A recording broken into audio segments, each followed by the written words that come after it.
Jæja, ágætu áhorfendur og hlustendur, þá einn liður eftir í þessu þætti. Það það, Gunnar Smári, að við bræður tölum pólitíkina og nú svo sem nóg að tala, ekki það? Já, í borginni. Já, til dæmis, já, og svo formannskjörið í Sjálfstæðisflokknum og svona. Það bara hvað við viljum bara. Og mér veist ágætis greiningin hérna á flokkadráttunum í Sjálfstæðisflokknum að það væri að myndast upp svona annars vegar flokkseigandafélagið og Mogginn og hérna Kolkrabbinn á bakvið Áslaugu Örnu og svo á bakvið Guðrún Hafsteins þá Gullaliðið sem alltaf verið svona til hliðar við það, kannski svona meira svona smærri fyrirtækjaeigendur og svona, ég veit ekki hvernig maður orða það, sko, svona venjulegra fólk. Og svo hérna landsbyggðin svolítið spennandi að Guðrún kemur úr Suðurkjördæmi sem hefur alltaf verið sterkt vígi en hún náttúrulega tapaði, það fyrsti þingmaður Suðurlands Ásta-Lóa en það hefur verið kallað biblíubeltið og alltaf verið mikið svona íhaldssemi í Suðurlandi og svo það að því að Áslaugu Arna var búin að vera undirbúið sér lengi og mannstu þegar hún var ráðherra þá var hún með ráðherraskrifstofu á hjólum og var eiginlega út all land að byggja upp að því að það var hennar veikleiki hún ekta svona þéttbýlis þingmaður og kemur úr svona bara Heimdalli og Suðs og eitthvað svona hérna fyrir sunnan þannig að ég veit ekki, með þetta Þóra Kristín hafi dregið upp svona þessa mynd og með þetta að vera svona, ég held að þetta séu línundar sko. Já. Þannig að þeir sem að tala svona gamli góði Sjálfstæðisflokkurinn, Guðrún Hafsteins kannski ekki alveg það, en eiginlega frekar heldur en Áslaugu og þeir sem með svona að flokkurinn of mikið fyrir stór fjármagnið og slektið, Enga og kó. En Guðrún Hafsteins kannski ekki alveg andstæðan við þessu en það frekar hún heldur en Áslaugu. Já, hún svona snerting við það þegar hún 23 ára tekur við rekstri í Kjörís. Það mikið verið rætt það inn í Sjálfstæðisflokkinn. Það hefur verið að koma einhver inn í forystuna sem hefur reynslu úr atvinnulífinu. Það var svolítið nota gegn henni Þórdísi Kolbrúnu sem var hérna áðan. Því að hún náttúrulega var fádæmefnileg, var komin í, ég held hún hafi verið byrjað að sitja í einhverjum stjórnum á Akranesi bara fyrir 20. Og svo var hún aðstofamaður og starfsmaður þingflokksins og hefur eiginlega bara verið atvinnupólitíkus bara frá blautu barsteini. Og sama má segja Áslaugu Örnu, hún kemur náttúrulega mjög ung, var hún ekki bara yngsti ráðherrann, fyrir utan bara Bjarna Ben eldri eða eitthvað. Já, sem að þegar hún, varð ráðherra fyrst, hún var eitthvað nálægt í allan. Og þá fólk kannski að tala að vanti einhverja með svona meiri reynslu úr atvinnulífinu. Þú kannast við þetta? Ég meina margir í Sjálfstæðisflokknum verið að tala þetta því að þeir það inngróin anduð, hvað opinberum starfsmönnum vítt. En Áslaugu Arna búin að vera opinberum starfsmöður. Davíð var það náttúrulega alltaf áður hann fór og var borgarstjóri þá var hann að vinna hjá sjúkrasamlega í Reykjavíkur held ég. Ég held að hann aldrei unnið hjá einkafyrirtæki. Þegar maður fangur hann fer að reyna núna hjá Hann eitthvað yðin nú líka? Já, var hann leikhúsritari. Eitthvað svo liðs. Og svo í gjaldeinduna og svo í pólitíkina ekki. Það svolítið langt síðan, 78 sem hann vinstri meirihlutin 78 til 82. Það kannski koma fleiri í framboð. Mér finnst það nú ekkert sérlega líklegt. Finnst það líklegt að hver ætti að vera? Nei, svo gleymi fólk Snorra Ásmundsinni sem nú svona meiri gríni kannski. Já, ég held að hann á enga möguleika. Ég held að það ekki bara í gríni eða? Jú, ég held að. En það svona bara kosamilli þessar tekja. Svo var sem líka gaman í umræðunum hérna áðan, í byrjun þáttarins. Með að að Einar Þorsteins taki ákvörðun. Nú að koma fram fréttir það að Samfylkingin að hann segði það, að Samfylkingin hafi hótað slíta á þriðjudaginn. Og þá hann sé að taka svipað ákvörðun og Bjarni Ben gerði. Að bara slíta betra að slíta sjálfur heldur að láta það slitna undan sér. En ég get ekki séð hvernig Framsóknarflokkurinn á að koma verið út úr þessu. Ég bara... Nei, ég alveg samanlega. Og þetta Svandís talaði að kannski væri þetta ákvörðun að væri þá skárra að vera í stjórnarandstöðu síðasta árið fyrir kosningar. Ég held ekki, sko. Ef þú varst borgarstjóri og varst að leiða. Þú voru borgarstjóri í Reykjavík og var að hugsa, já, það er nú betra fyrir mig að vera hinum megin í kostningunum. Þú voru bara að vinna verkefnin sem eru hjá þér. Ég er borgarstjóri, en þetta er eiginlega sama og Bjarni Benóns að segja. Þú veist, ég er forsætisráðherra en ég næ engu fram. Ég er borgarstjóri en ég næ engu fram. Þetta er eiginlega, akkur ekki? Ég meina, hvað getum við gert við þig til þess að ná ykkur fram ef þetta dugar ekki? Þetta er svolítið svona að vera að stefla sig út, sko. Ég vil aftur vitna í það sem að Jón Gnarr sagði í Vikulokunum. Ef að fólk gerir með sér samning, svo er einhver eitt sem svolítið ósáttur við hann svona í framkvæmdinni, að þá bara fer hann ekki. Getum við ekki að samið aftur Þetta heldur ekki. Það er eitthvað sem er sjálfstæð. Það er eðlilegt, þetta er fólk sem er að vinna saman að einhverju verkefni og segja, já, við bara, ertu sáttur að við breytum þessu svona eitthvað, þetta er bara alveg rétt. Við höfum talað það einhvern tímann að sjálfstæðisflokkurinn er mjög góður í þessu, í meirihluta, í stjórnarsamstarfi. Þá er einhver stjórnarsáttmáli, ákveða að gera þetta svona, svo kemur sjálfstæðisflokkurinn og segir bara ég bara er ekki að ná þessu í gegnum þingflokkin, sko, þannig að þið verðið að koma, sko, skrefin nær mér og svo er samið það og svo jafnvel einu sinni enn, sko, bara rétt fyrir atkvæðagreiðsluna, það verður bara að fella þetta ákvæðið út, sko, hann að snæði þessu bara. Þannig að sjálfstæðisflokkurinn er alveg ótrúlega miskuljus í þessu að hann er aldrei búinn að semja. Hinir flokkarnir einhvern veginn láta sjálfstæðisflokkurinn alltaf narra sig í þetta, sko. Að hann þarf aldrei að standa við sitt. En það er eitt, ef ég má fara að reyna annað, að nú virðist að koma fram að sjálfstæðisflokkurinn í Reykjavík er óstjórntækur. Það bara er engin flokkur sem vill vera með honum í meirihluta, eða það er bara Viðreisn og Framsókn. Þannig að þeir ná ekki að fylla upp í það. Og ástæðan núna af Flokkur fólksins sem að Einar taldi sig geta sjanghæjað borð, er það að djöfulgangurinn í mogganum og þessari svona harðkjarna innmúruðu og innvígðu liði er svo mikill að þeir eru eiginlega að stimpla sig út úr svona almennri pólitík á Íslandi. Þeir eru bara óalandi og óferjandi. Sigurður Ingi sagði eftir að Bjarni sleiti ríkisstjórninni að sjálfstæðisflokkurinn væri óstjórntækur þá á þingi. En hann var nú ég er ekki betur að þóttist vera bara guðfæðurinn af einhverju stórkostlegri fléttu þegar þetta leit út fyrir að þetta myndi ganga upp. Allan arkitektinn held ég. En þá var hann fara að mynda með meirihlutanum í borginni sem að ég man þegar Þorgerður Katrín sagði að sjálfstæðisflokkurinn var óstjórntækur, þá var hann að meina, sko, í borginni. Af því að þetta er eiginlega algjörlega klofinn flokkur, sko. Þeir eru með sikkora stefnuna í borgarlínu. Þeir eru með sikkora stefnuna í þéttingu byggðar, þeir eru með sikkora stefnuna í öllu, sko. Hildur Björns er svona samfélkingamegin, en svo er hún með svona miðflokks útgáfu af sjálfstæðisflokknum með sér. Þannig hann er alltaf klofinn, sko. Þannig að ef Sigurður Ingi segir að, sko, sjálfstæðisflokkurinn hafi ekki verið stjórntækur í ríkisstjórn, hvernig í veröldunum datt honum í huga að sjálfstæðisflokkurinn væri stjórntækur í borginni, sko, sem eiginlega allir vita að hann er ekki stjórntækur.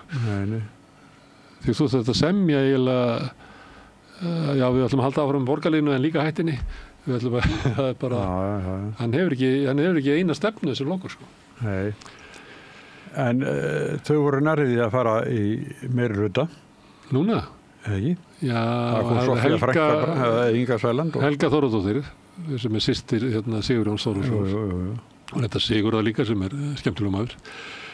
Sko, það má vera að hún hafi, sko, gefið því undir fótinn þegar Einar hafði samband við hana, að þetta veri möguleiki og gleymt að tala við formanni sinn.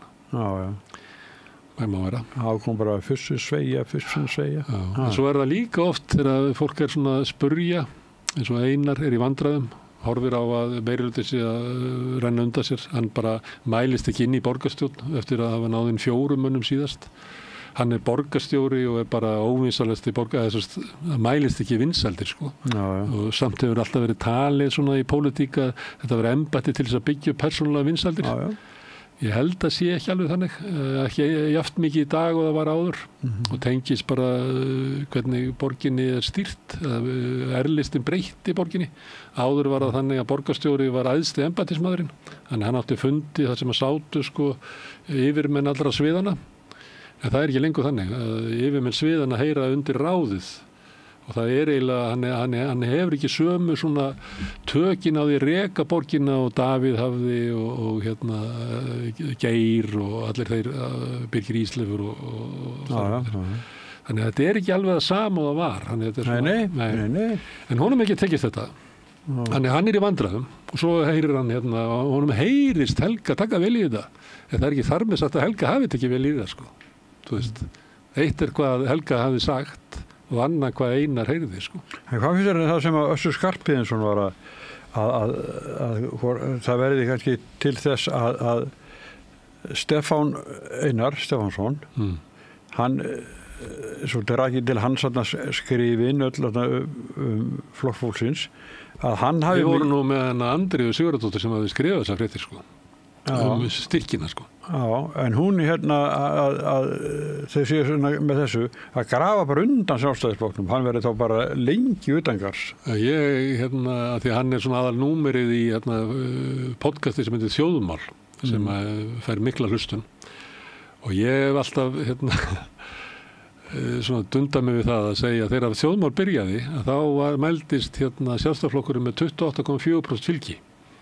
En nú Þjóðmál búið að vera í 2 ár eitthvað slags og nú mælist Sjálfstæðisflokkurinn með 15% fylgi og ég vil þakka Þjóðmáli sérstaklega fyrir það að grafa undan Sjálfstæðisflokknum en það sem að þeir að reka sem sjálfstæðisstefnu vitum við og vita allir að það eru kannski 7% af fólki sem að getur beygt sig undir þetta.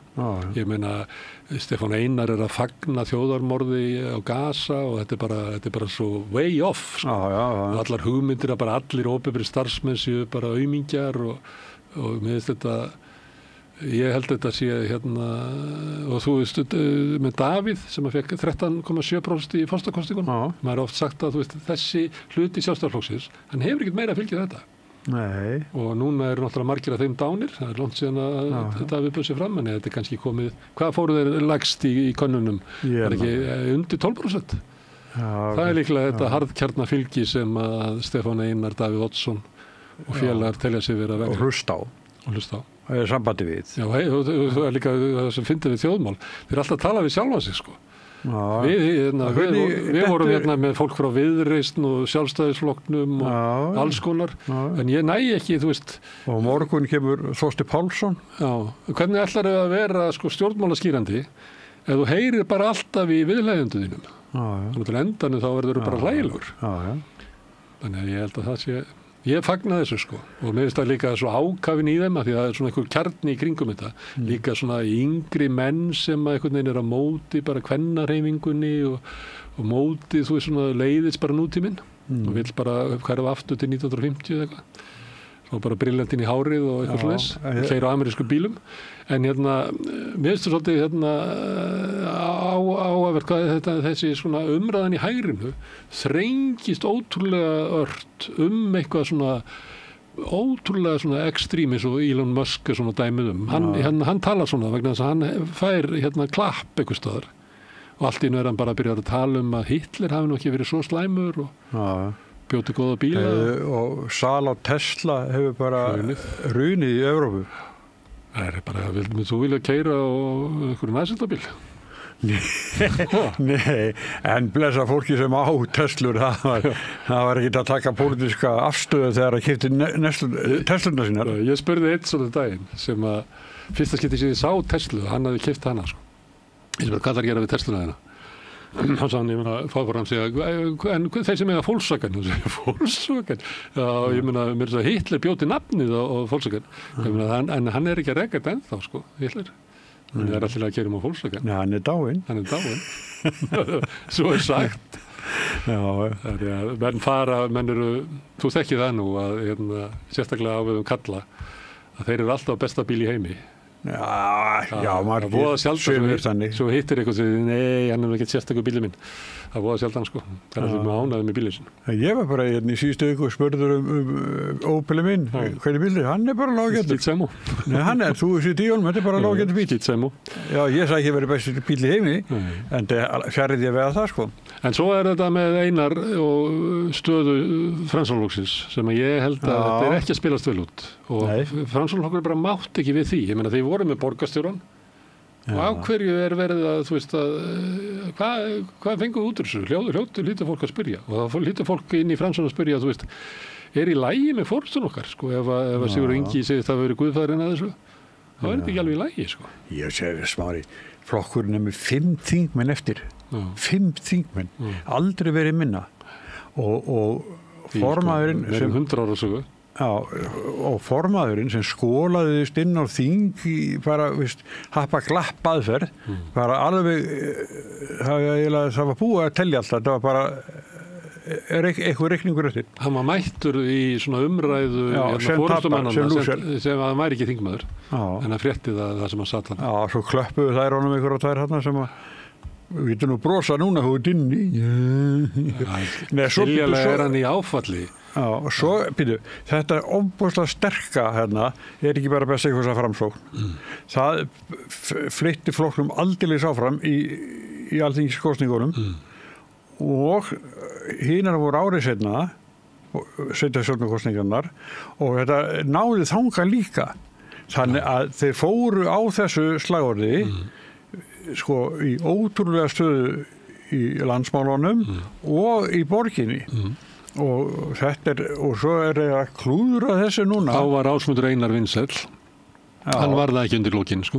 Nei. Það var þannig. Nei. Og þá var líka Lilja vinsæll. Hún ætlar í formannskjöröldi.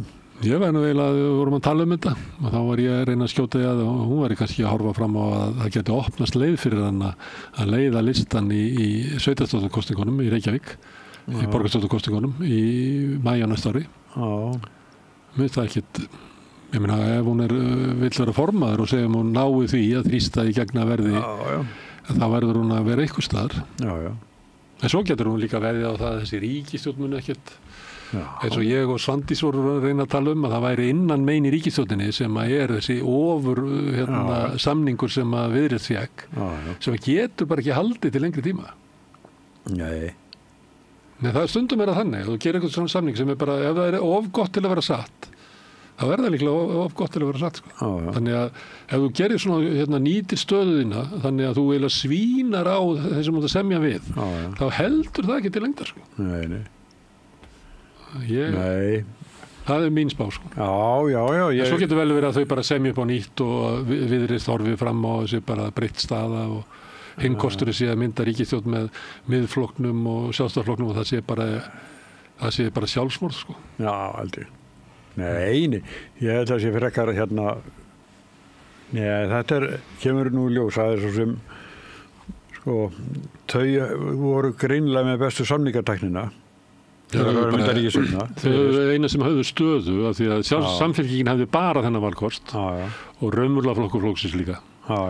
En Viðreisn gat samið til beggja handa eins og Framsókn hefur oft Framsókn á því að vera með forsætisráðherrann í bara einn daginn með Sjálfstæðisflokknum og daginn eftir með Vinstriflokkunum og af því að það er alltaf svo góða samningsstöðu og það er náttúrulega, ég held að þetta er draumur Viðreisnar og þú ætlar að hitta Þorsteinn Pálsson á morgun og ég veit ekki hvort að þið viljið ræða það en þetta vera í svona miðjunni er náttúrulega staða sem að færði sko Framsóknarflokknum sko völd langt umfram sko kjörfylgi og á mörguleiti mætti ætla að sko Viðreisn sé að lendi í þessu sko.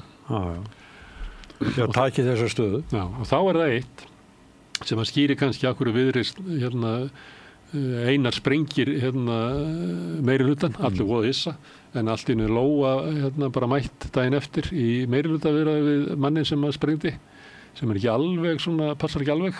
Ekki var Sigurður Ingi og Svandís þannig gagnvart Bjarna. Þau voru mjög skeptísk á þessu ákvörðun hans. Voru ekki alveg til í að fara að spila með honum eitthvað.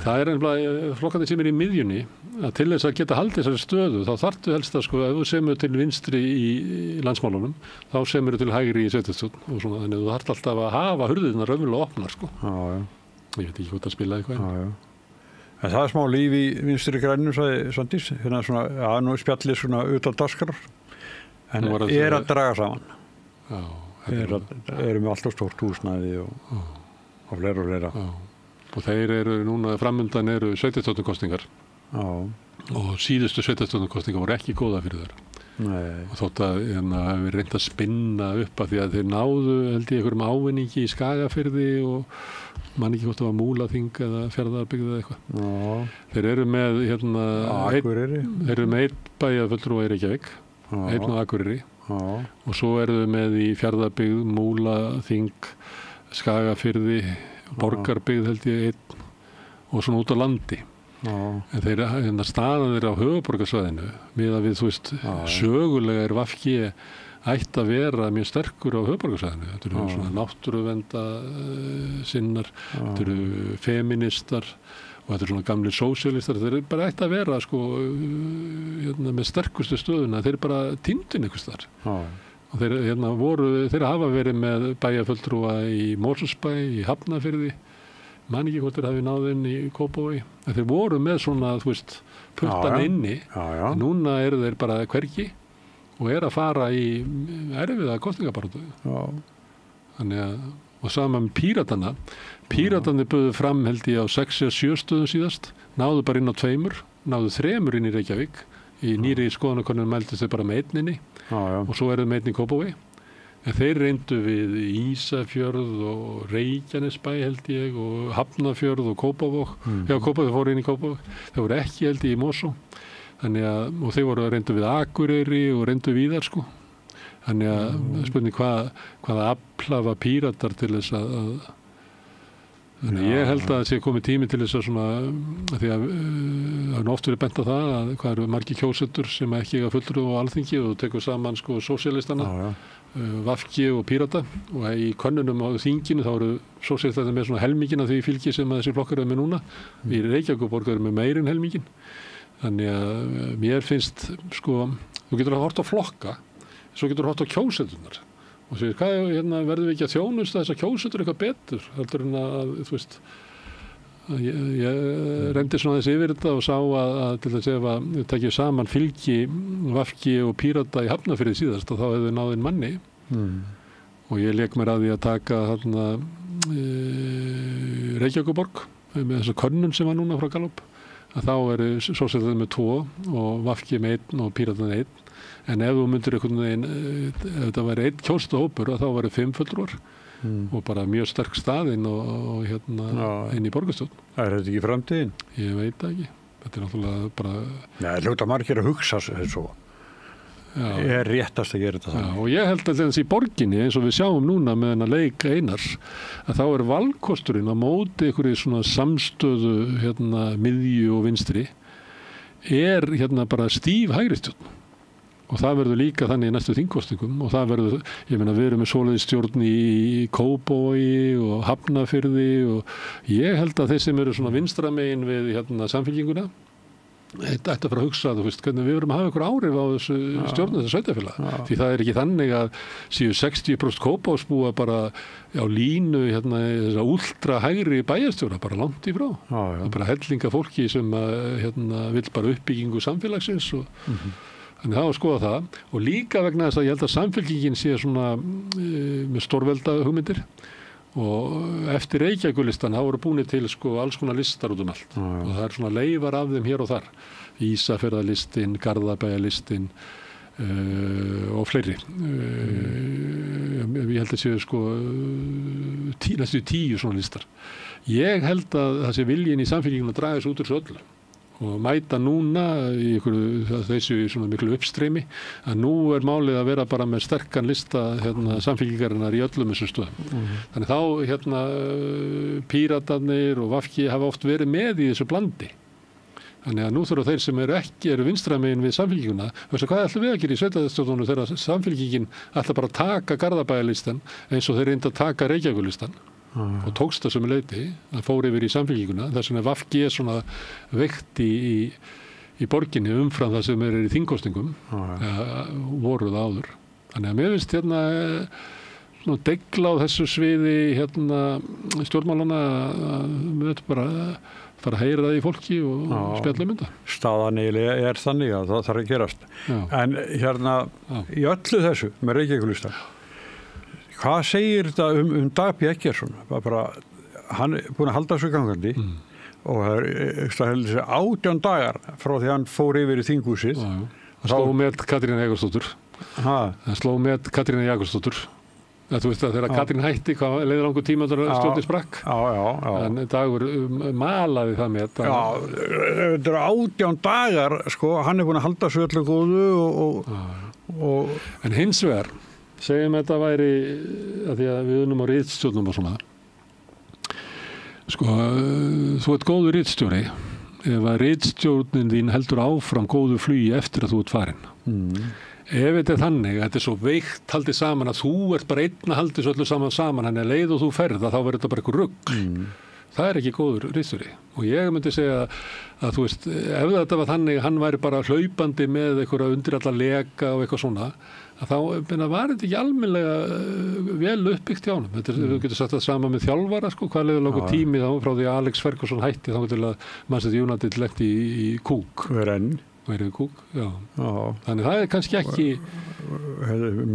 nánast meira en árlega sem þeir skipta þjálfara það er algjör steypa þar en það er nú ekki Ég hef sagt þetta að því að ég tók þátt í að byggja margar ritstjórnir. Ég sagði, mínar ritstjórnir held að það flugi lengi og eftir Ég er mjög ánægð með það. Þurfti ekki það meira að halda Þannig áttu að vera að byggja upp og byggja upp einhverja liðsild. Það segi ég líka stundum þegar ég að stýra svona umræðu eins og við vorum seinni hlutin að þau bara, ég gat eiginlega bara farið þau bara töluðu saman. Mér finnst það er að skila ykkur, ekkert ríflít, ekkert vesinn, þau bara höfðu sig hvora skoðana, Stefán Pálsson og Þórdís Kolbrún, þau eru ekki sammála. Þau töluðu bara fyrir ykkur hvort þennan og öll þetta var bara fínt og þannig er góðu þáttastjórnandi hann þarf ekki að vera í aðalhlutverkinu. Herðu, ef þetta? Já, er það ekki? Jú, þá segjum við bara þessu loki í dag við Sigurjón þökkum öllu gestunum sem hafa komið sem var góður hópur og þakka Pétri Fjellsteð fyrir að taka upp og senda út en ykkur þakka ég mest sem eru að hlusta eða horfa. Þið breytið þessu spjall okkar í fjölmiðlun og þegar við byggt upp dreifikerfið, það hefur byggst upp á góðri afspurn. Fólk hefur sagt fólki frá efni sem hefur séð á samstöðinu og smátt kíkja fleiri og finnur efnið okkar á Facebook, á YouTube, í öllum hlaðvarpsveitum, bæði undir nafni Samstöðunnar og einstakra þátta. Við erum í útvarpinu 89,1 á FM á stór höfuðborgarsvæðinu, það næst svona sunnanvert Snæfellsnes og upp eftir Borgarfirði með smá skellum og upp á litlu kaffistofu út á Reykjanestá. En þar fyrir utan má hlusta á þá útvarpsdagskrá á spilaranum, spilarinn.is er á netinu og svo spilarinn líka app sem er snjallt að hlaða niður í síma sín og þá getur maður hlusta á íslenska útvarpsstöðvar hvað sem er í heiminum, það sem er net. Við erum komin í sjónvarpið inn í stofu til þeirra sem er svo heppinn að skipta við fjarskiptafyrirtæki Símann. Þar er við númer 5 á fjarstýringunni. Einhverlega vegna þá hafa önnur fjarskiptafyrirtæki ekki sér haga því að bjóða sínum viðskiptavinnum upp á efni frá samstöðunni sem er skrítið. Þannig að hér er 24 tíma á sólarhring, 7 daga í vikuna, allan ársins samfélagsumræða í þessu þætti Sýnir Egils og Rauðaborðinu og öðrum þáttum samstöðunar. Kannski munu þessi fyrirtæki sjá að sér hvet þá sem er að skipta við og hvetja þau til þess að bjóða upp á efni frá samstöðinni. En allt sem að þið sjáum hér og heyrið er í boði áskrifenda, það er sá hluti áhorfenda sem hefur skráð sig fyrir áskrift, það kostar bara 2.500 krónur sem að mér er sagt að sé hlægilegt verð með það efni sem við búum til. Það kostar við næstu í 10 skall eða rúmlega 10 skall að vera áskrifta á mokkanum, pælið því. En þessi hluti áhorfenda sem að hefur gert áskrifandi, hann eiginlega heldur þessu gangandi og ég hveti þig til þess að skrá þig ef þú er kannski löngu búin að ákveða að samstöðun sé mikilvægt fyrirbrigði í íslensku samfélagi og veist að það verður ekki til nema að margir leggja eitthvað til. Þá getur þú farið inn á samstöðun.is, það er hnappur sem ástandur áskrift, þar getur skráð fyrir þessum 2500 krónum, þú mátt borga meira þú vilt og því sem er kjósið getur látið áskrift að renna þessi félagsgjöldin í Alþýðufélagið og það er mitt Alþýðufélagið sem á og rekur samstöðuna. Þetta er almanna miðill, Alþýðumiðill. En þetta er orðið gott í bili, við verðum hérna næst annað kvöld. Rauða borðið byrjar klukkan 8. Framundan er smá bútur af helginni og njótið þess.